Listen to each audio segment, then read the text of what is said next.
Hello students, आज की class में हम पढ़ेंगे न्यूटन्स लॉज ऑफ मोशन। ठीक है, बहुत ही इम्पोर्टेंट और इजी भी है, हार्ड भी है टॉपिक। इस पे बच्चे बहुत ज़्यादा मेहनत करते हैं, फिर भी उनको उतना ज़्यादा क्लैरिटी नहीं आ पाती, कहीं ना कहीं वो फंसी जाते हैं। तो आइए देखते हैं, इसको बहुत ही इजी तरीके से हम आपको बताएंगे इस चैप्टर को। तो न्यूटन्स लॉज ऑफ मोशन। अब देखिए कि अगर एक ऑब्जेक्ट इस तरीके से रखा हुआ है तो इसको मूव कराने के लिए हमें इसको कोई ना कोई इस पे फोर्स लगाना पड़ेगा। ठीक है, इसको हमें पुल करना पड़ेगा, राइट। या फिर आपने ये देखा होगा कि एक सब्जी वाला ठेले पे जब सब्जी बेचने के लिए चलता है तो उस ठेले को जो है इस डायरेक्शन में पुश करता है। ठीक है, ठेले को चलाने के लिए, राइट। तो व्हाट इज फोर्स? वो ठेले वाला जो पुश कर रहा है या इस ब्लॉक को हम खींच रहे हैं, पुल कर रहे हैं, तो दिस पुल और push is known as force.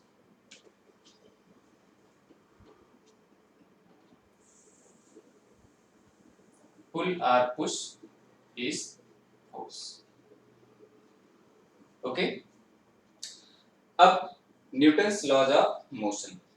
तो हम बात करते हैं सबसे पहले कि न्यूटन्स के कितने लॉज हैं मोशन की। तो so there are 3 laws of motion. Newton ने जो कि दिया था और बहुत ही इजी है। फर्स्ट लॉ तो बहुत ही इजी है,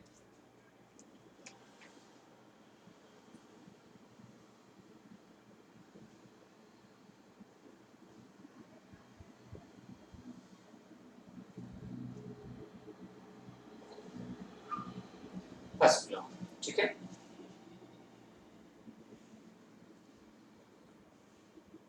ग्राउंड पे कोई ऑब्जेक्ट इस तरीके से रखा हुआ है। देखिए, ये ऑब्जेक्ट ऐसे ही रखा रहेगा अगर हम इस पे कोई फोर्स नहीं लगाते हैं। ठीक है, अभी इसका वेलोसिटी कितना है? 0। जब हम इस पे फोर्स लगाएंगे और इसको मूव करा देंगे तब इसके पास वेलोसिटी आ जाएगा। इसका मतलब इसको रेस्ट से मोशन में लाने के लिए फोर्स नेसेसरी है। ठीक है, दूसरा,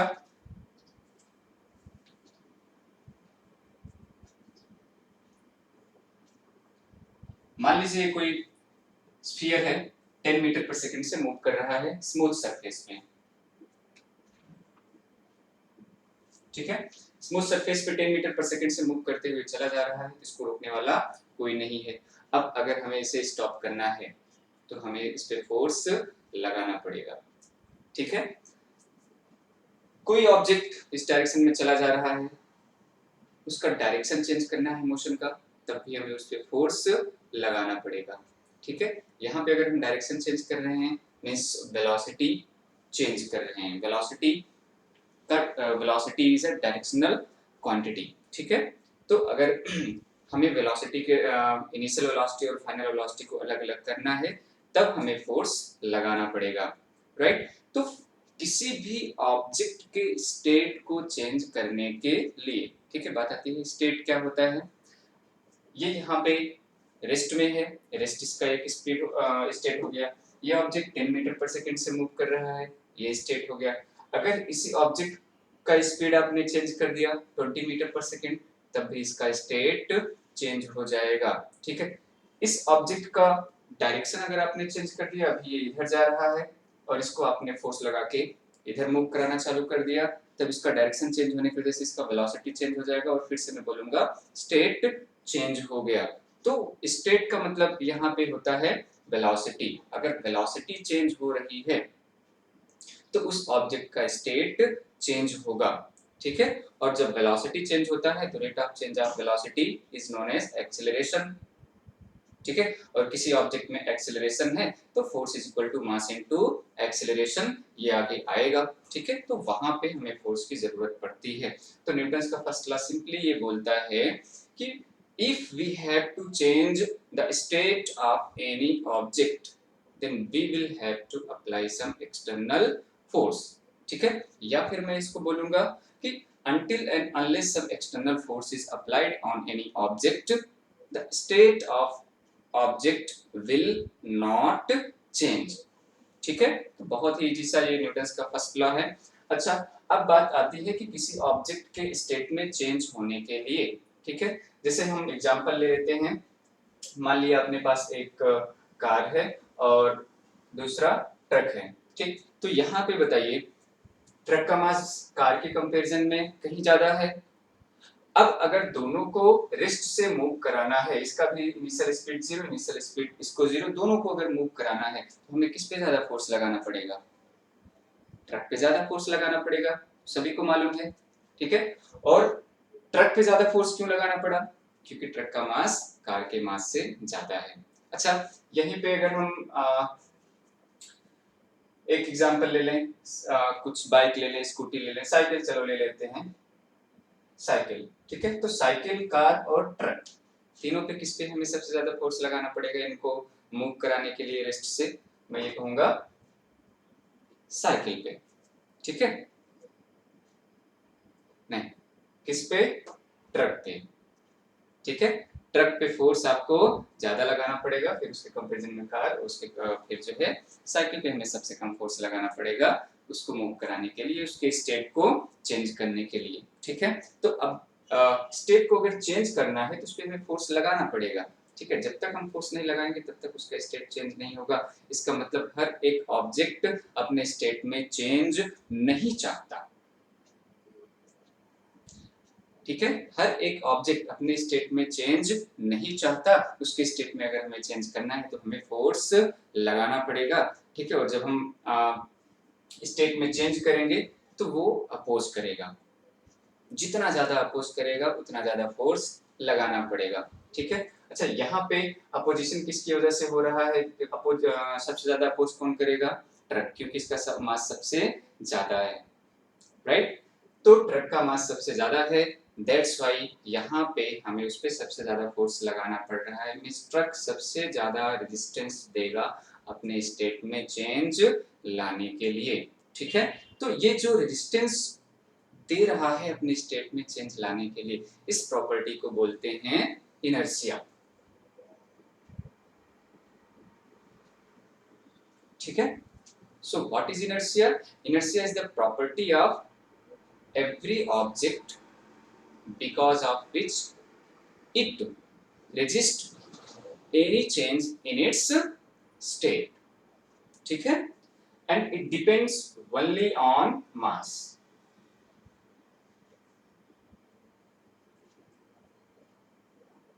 जिसका मास ज्यादा उसका इनर्शिया ज्यादा, जिसका मास कम उसके कंपैरिजन में उसका इनर्शिया कम। ठीक है, इनर्शिया डिपेंड्स ओनली ऑन मास। तो चलिए एक क्वेश्चन मैं आपसे पूछता हूं कि मान लीजिए दो कार हैं अपने पास, एक ही कंपनी की एक ही कार है,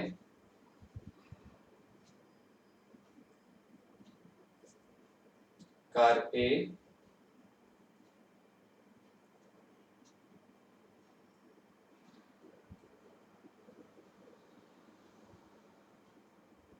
कार बी। ठीक है, सेम कार है दोनों, दोनों का स्पीड हम आपको यहाँ पे दे रहे हैं। मान लीजिए 20 किलोमीटर पर आवर से मूव कर रही है और ये वाली कार 100 किलोमीटर पर आवर से मूव कर रही है। क्वेश्चन ये है कि इन दोनों में इन दोनों को अगर आप कंपेयर करें तो किसके पास इनर्शिया ज्यादा होगा? दोनों सेम कार हैं, एक 20 से मूव कर रहा है 20 किलोमीटर पर आवर से, दोनों दूसरा 100 किलोमीटर पर आवर से। बात आती है किसका इनर्शिया ज्यादा होगा? अरे इनर्शिया किस पे डिपेंड करता है? मास पे। ठीक है, और दोनों का मास सेम है क्योंकि कार तो एक ही है। ठीक है, और अगर दोनों का मास सेम है तो दोनों का इनर्शिया भी सेम होगा। ठीक है, उसके स्पीड से उसका कोई लेना देना नहीं है, राइट? यहीं पे अगर हम पूछें ट्रक, चलिए ये रेस्ट पे है, और कार मान लीजिए 200 किलोमीटर पर आवर की स्पीड से मूव कर रही है, अब इस केस में किसका इनर्शिया ज्यादा होगा? ट्रक रेस्ट पे है और ये 200 किलोमीटर पर आवर से मूव कर रही है, किसका इनर्शिया ज्यादा होगा? अभी भी किसका ज्यादा होगा? ट्रक का, क्योंकि ट्रक का मास कार के मास के कंपैरिजन में ज्यादा होता है। ठीक है, तो इनर्शिया केवल और केवल मास पे डिपेंड करता है और न्यूटन्स का फर्स्ट लॉ ऑफ मोशन हमें इनर्शिया के बारे में बताता है। ठीक है, नेक्स्ट देखते हैं Newton's second law of motion.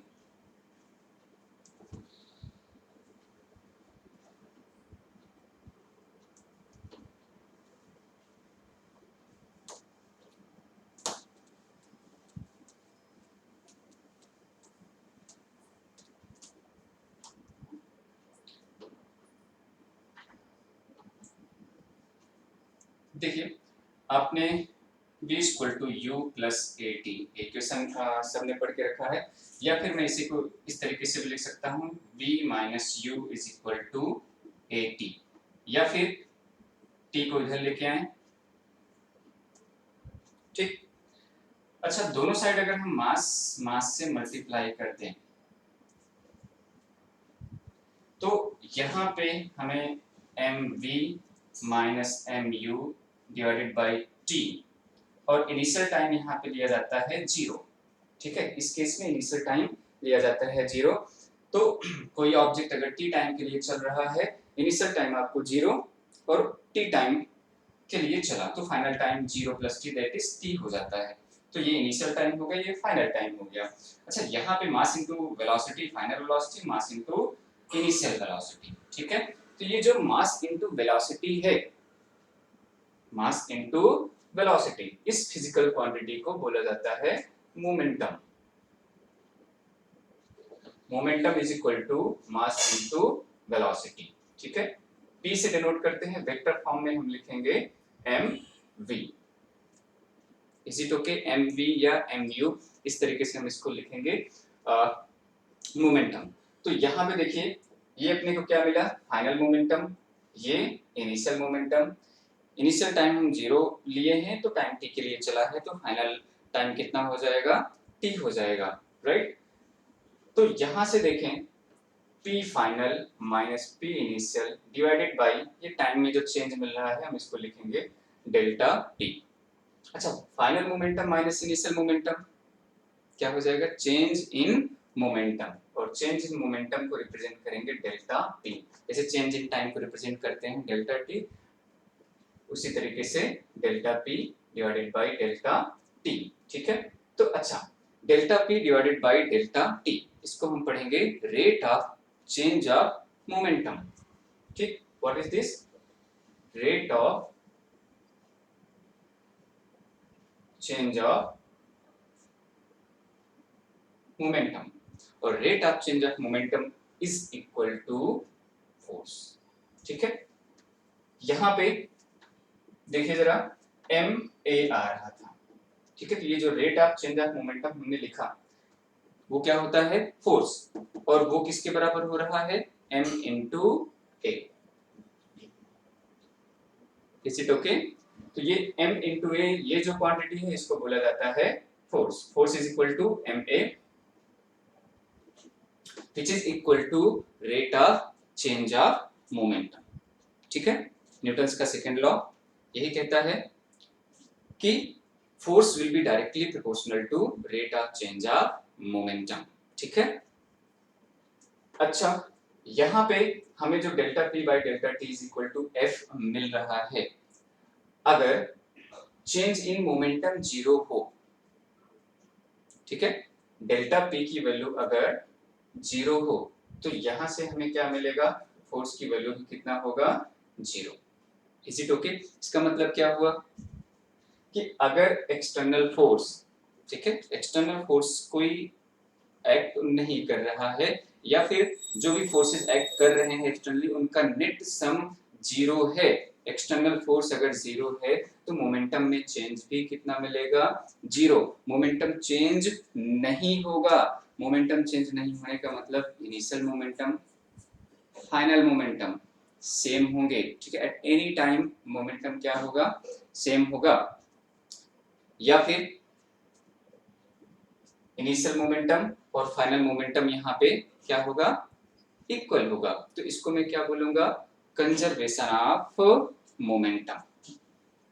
ठीक है, कंजर्वेशन ऑफ मोमेंटम कंजर्वेशन यहाँ पे मैं वर्ड यूज कर रहा हूँ। जैसे मैं बोलूँ कि मेरी हाइट इतनी है आज, कल भी मैं इतना ही बड़ा रहूंगा और परसों भी इतना बड़ा रहूंगा। अब मेरे हाइट में चेंज नहीं होगा, इसका मतलब मेरी हाइट अब कंजर्व है। Is it okay? तो conservation of momentum means initial momentum will be equal to final momentum. यहाँ से हम कह सकते हैं delta p is equal to 0। Delta p क्या हो गया? P final minus p initial. तो delta p is equal to 0, so p final will be equal to p initial. This is known as conservation of momentum. ठीक है? अच्छा, एक question लेते हैं इस पे। Force is equal to rate of change of momentum. मान लीजिए एक ऑब्जेक्ट इस डायरेक्शन में 10 मीटर पर सेकेंड से जा रहा था। ऑब्जेक्ट का मास है 2 kg। ठीक है? इस डायरेक्शन में जा रहा था, इसको हमने फोर्स लगाया और इसका स्पीड इस डायरेक्शन में हो गया 10 metre per second. Is it okay?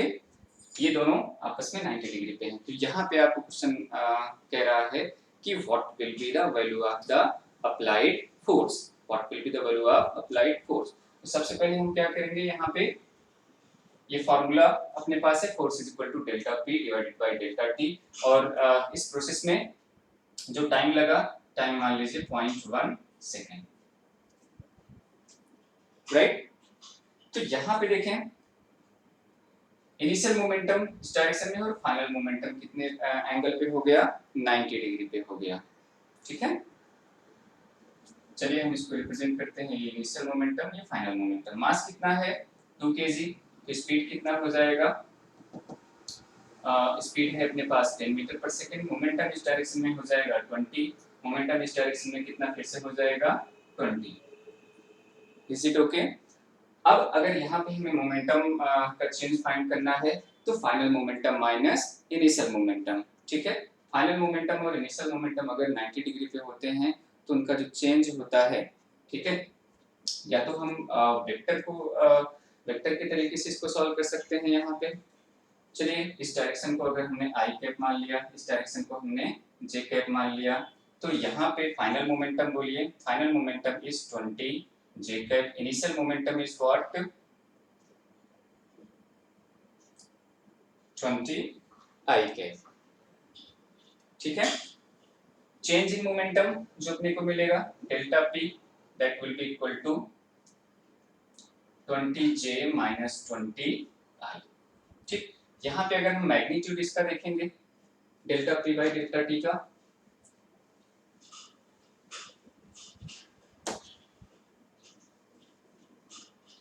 चलिए इसका मैग्नीट्यूड देखते हैं। तो जो डेल्टा पी का मैग्नीट्यूड आएगा that will be equal to, यहाँ पे हमें स्क्वायर ऑफ 20 और यहाँ पे भी स्क्वायर ऑफ, ठीक है, तो ये हो जाएगा सिंपली 20√2। ये हमें चेंज इन मोमेंटम मिला। ओके? सो फोर्स की वैल्यू कितना हो जाएगा? 20√2 डिवाइडेड बाय टाइम। टाइम का वैल्यू कितना दिया था? 0.1 सेकेंड। तो ये कितना मिला? यहाँ पे 200 को अगर इसको हम देखेंगे तो 200√2। ठीक? अच्छा, यूनिट क्या होता है फोर्स का? फोर्स का एसआई यूनिट कितना होता है? न्यूटन। ठीक है? फोर्स का एसआई यूनिट होता है न्यूटन। तो फोर्स का, अच्छा, फोर्स इक्वल टू और क्या होता है? Mass into acceleration. Mass means KG, acceleration means metre per second square. तो इस क्वांटिटी को क्या बोल देते हैं? न्यूटन बोल देते हैं। अच्छा, यूनिट ऑफ मोमेंटम देख लेते हैं। मोमेंटम क्या है? Mass into velocity. Mass means KG और velocity means metre per second. ठीक? तो यहाँ पे मोमेंटम का यूनिट क्या हो जाएगा? KG metre per second. ठीक है? ये मोमेंटम का यूनिट आ जाएगा।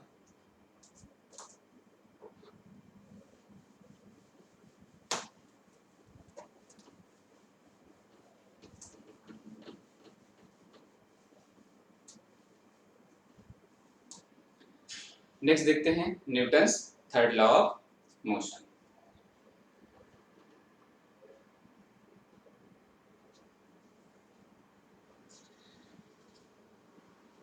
थर्ड लॉ ऑफ मोशन तो बहुत ही इजी है, बहुत ही इजी है। थर्ड लॉ ऑफ मोशन क्या कहता है? Every action has equal and opposite reaction. ठीक है, इसका मतलब क्या हुआ?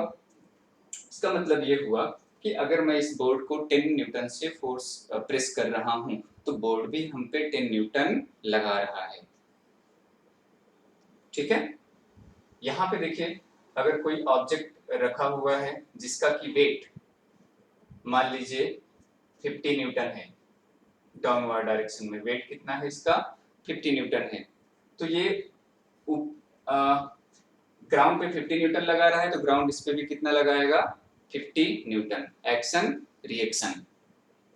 ठीक है, हमने किसी को धक्का दिया, मान लीजिए कि उस पे जो है हमने 10 न्यूटन का फोर्स लगाया, तो वो जो सामने वाला बंदा था जिसको हमने धक्का दिया वो भी हम पे 10 न्यूटन का फोर्स लगाएगा। ठीक है, इसी को बोलते हैं action reaction, right? Action will be equal to reaction. यही न्यूटन्स का थर्ड लॉ ऑफ मोशन है, every action has equal reaction. ठीक है,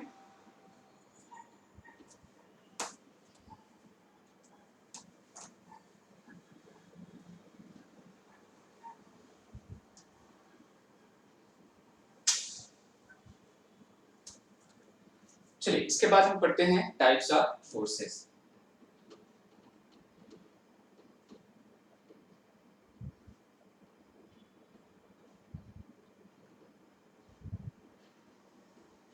फर्स्ट देखते हैं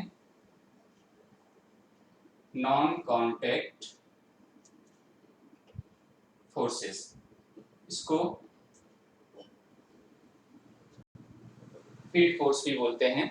नॉन कॉन्टैक्ट फोर्सेस और फील्ड फोर्स ऐसे फोर्सेस बिटवीन टू ऑब्जेक्ट जो कि उनमें कांटेक्ट नहीं है फिर भी लग रहा है। ठीक है, तो ऐसे फोर्सेस को क्या बोला जाएगा? फील्ड फोर्सेस या non contact forces. Such as, देखिए अगर इस पेन को मैं छोड़ूंगा तो ये किधर जाएगा? नीचे जाएगा। क्यों जाएगा? क्योंकि अर्थ इसको पुल करेगी। ठीक है, अर्थ इस पे एक फोर्स लगाएगी, इस पेन पे अर्थ फोर्स लगाएगी और उस फोर्स की वजह से ये नीचे जाएगा। Is it okay?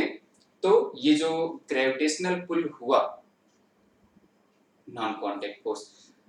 ऐसे ही अगर हम किसी आयरन नेल को जो है मैग्नेट के पास लेके आते हैं तो मैग्नेट उस आयरन नेल को अट्रैक्ट करता है, राइट? तो ये जो मैग्नेटिक फोर्स लग रहा है या दो मैग्नेट के बीच में जो मैग्नेटिक फोर्स लग रहा है, चाहे अट्रैक्शन हो चाहे रिपल्सन हो, ठीक है, दो चार्जेस के बीच में जो फोर्स लग रहा हो, ठीक है, तो वो सारे फोर्सेस को क्या बोला जाता है?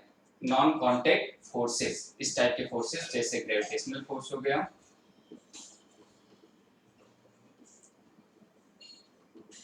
और मैग्नेटिक फोर्स, इलेक्ट्रोस्टैटिक फोर्स,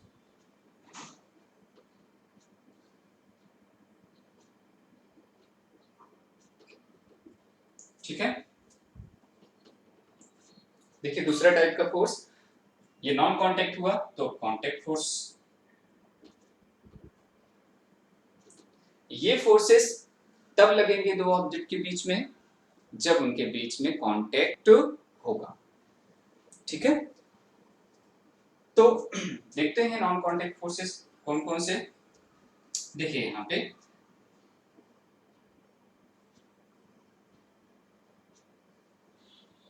ये ऑब्जेक्ट यहाँ पे रखा हुआ है, ग्राउंड पे रखा हुआ है या टेबल पे रखा हुआ है, तो ये ऑब्जेक्ट टेबल पे एक क्या लगाएगा? अगर ये टेबल है तो ये ऑब्जेक्ट टेबल पे फोर्स लगाएगा और टेबल इस पे ऊपर की डायरेक्शन में फोर्स लगाएगा। कहाँ पे कांटेक्ट? कहाँ पे है ये तो कांटेक्ट वाली सरफेस है। ये क्या है? ये कांटेक्ट वाले सरफेस है। तो जहां पे कांटेक्ट होगा वहीं पे सरफेस लगेगा, वहीं पे फोर्स लगेगा बिकॉज ऑफ देयर कांटेक्ट।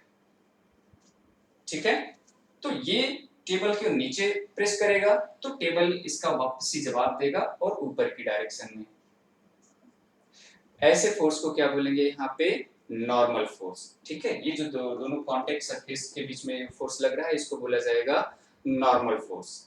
ठीक है, जैसा कि नाम ही सजेस्ट कर रहा है नॉर्मल, तो ये नॉर्मल होगा। बात आती है किसके नॉर्मल होगा, बात आती है किसके नॉर्मल होगा।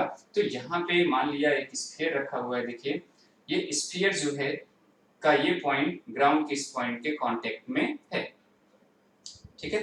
तो अच्छा, स्फीयर पे अगर हम एक टेंजेंट ड्रॉ करेंगे तो इस लाइन के अलोंग मिलेगा, जहां पे पॉइंट ऑफ कांटेक्ट है वहां पे अगर हमने एक टेंजेंट बनाया।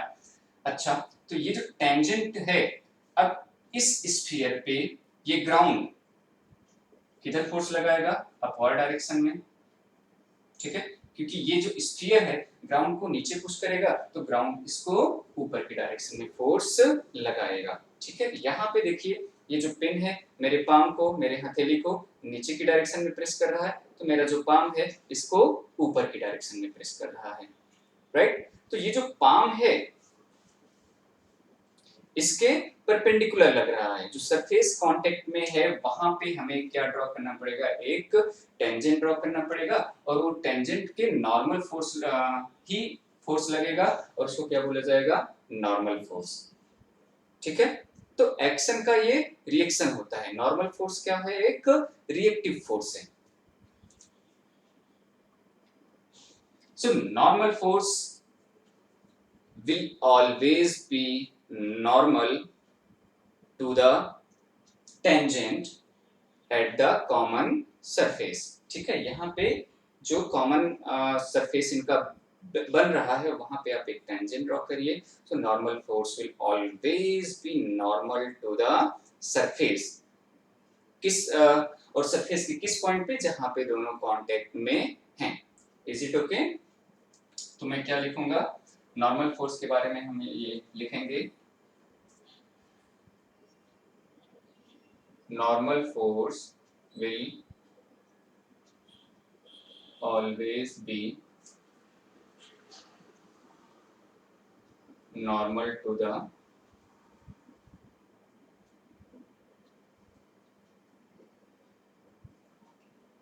Common tangent at the contact point, ठीक है। अच्छा, कांटेक्ट फोर्स एक तो हुआ नॉर्मल फोर्स और दूसरा हो जाता है फ्रिक्शन फोर्स। यहाँ पे नॉर्मल फोर्स किस डायरेक्शन में, इस ऑब्जेक्ट पे होगा, ये जो ऊपर ऑब्जेक्ट रखा हुआ है इस पे ऊपर की डायरेक्शन में होगा। तो नॉर्मल फोर्स देखिए किधर लगेगा, normal force will act towards the object, फिर सुनिएगा, normal force will act towards the object, ठीक। फ्रिक्शन फोर्स,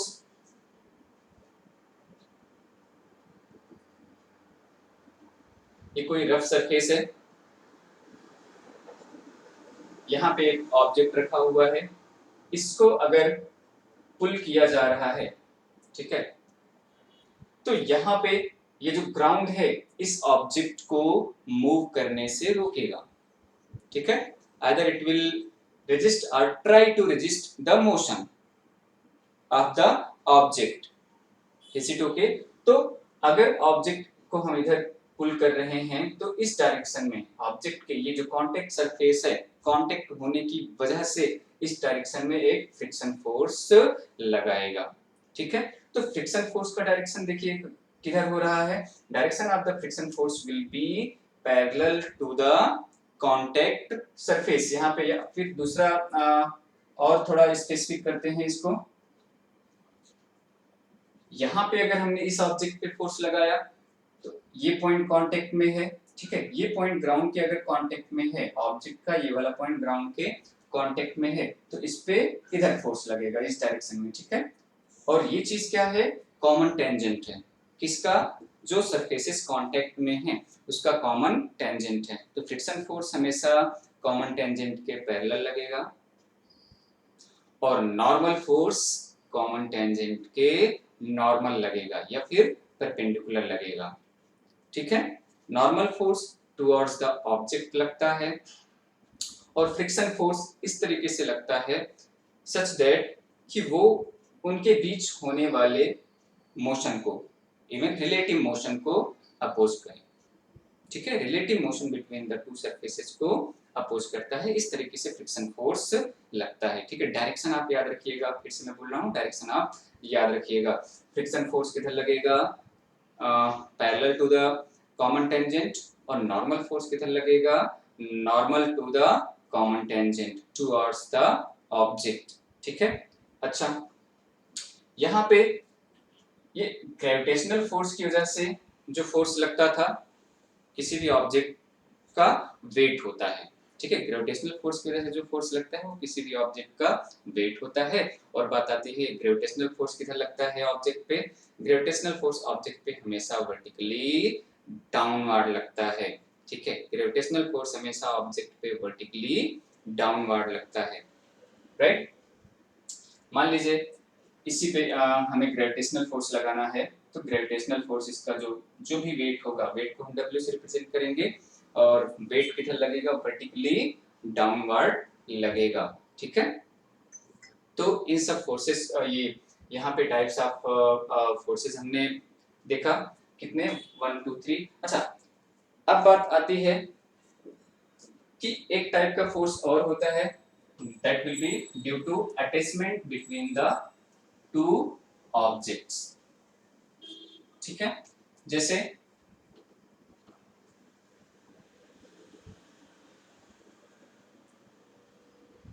ए बी, अगर इस पे आपने फोर्स लगाया, ठीक है, फोर्स लगा के आप इसको खींच रहे हैं, और ये स्ट्रिंग से जुड़ा हुआ है, स्ट्रिंग या फिर रस्सी है, रस्सी से दूसरा ऑब्जेक्ट यहाँ पे इसके कांटेक्ट में है, तो हमने तो इस ब्लॉक बी को मूव कराया ना, और ब्लॉक बी इस रोप से ब्लॉक ए से अटैच्ड है, तो जैसे ही हम इसको मूव कराएंगे, स्ट्रिंग में एक फोर्स जनरेट होगा, स्ट्रिंग स्ट्रिंग खींचेगी, ठीक है, और उसमें एक फोर्स जनरेट होगा, और उस फोर्स को बोलते हैं टेंशन। ठीक है, उस फोर्स को क्या बोलते हैं, यहाँ पे टेंशन बोलते हैं। ठीक, तो अब बात आती है टेंशन किधर होगा, ये ऑब्जेक्ट इधर मूव करेगा तो ये ऑब्जेक्ट भी इधर मूव करेगा, ये ऑब्जेक्ट को ये रस्सी खींचेगी। ठीक है, तो इस रस्सी में टेंशन जो होगा इस डायरेक्शन में, इस पॉइंट पे, ये जो पॉइंट जो कि ब्लॉक और रस्सी को टच कर रहा है, एक दूसरे में कांटेक्ट में लेके आ रहा है, उस पॉइंट पे जो टेंशन का डायरेक्शन होगा इधर होगा, क्योंकि इस ऑब्जेक्ट पे फोर्स अगर इधर लगेगा तभी ये इधर जाएगा। Is it okay? अब बात आती है कि ये ऑब्जेक्ट अगर इधर जा रहा है, इसको ये वाला ऑब्जेक्ट ए ब्लॉक बी को पीछे की डायरेक्शन में यहाँ पे खींचना चाहेगा, तो इस पॉइंट पे जो फोर्स लगेगा टेंशन का, वो इस डायरेक्शन में लगेगा। Is it okay? यहाँ पे टेंशन ब्लॉक ए पे इधर लगेगा, यहाँ पे टेंशन इधर लगेगा, राइट। इसको अगर हमने T1 माना, इसको हमने T2 माना, तो ये T1 और T2 का डायरेक्शन हो जाएगा। ठीक है, अच्छा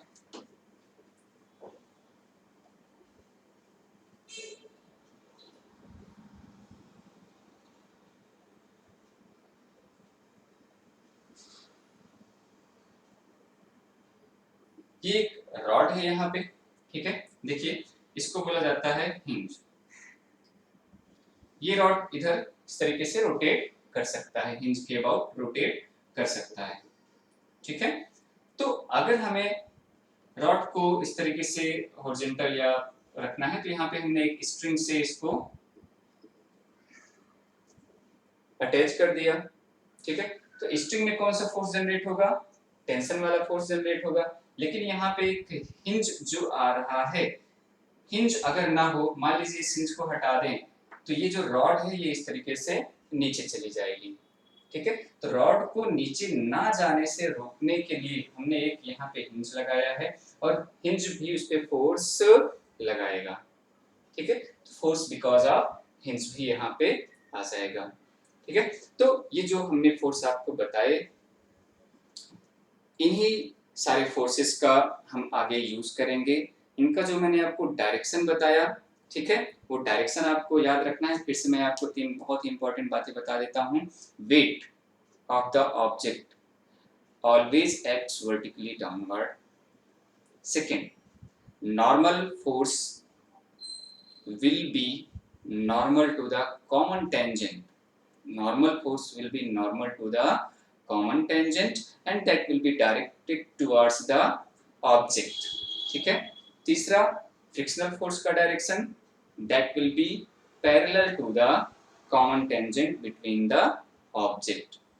राइट. तो इन तीनों बातों को आपको याद रखना है. यहाँ पे ये टेंशन फोर्स जो चौथा पॉइंट है that is tension force. Tension force string में जनरेट होगा या स्प्रिंग में जनरेट होगा और वो किधर जनरेट होगा जहां पे ये ऑब्जेक्ट ये से कांटेक्ट में है. So it will be towards the spring away from the object, towards the spring away from the object. ठीक है. तो इनका डायरेक्शन हमें आना चाहिए, बहुत ही इंपॉर्टेंट है इनका डायरेक्शन. ठीक है.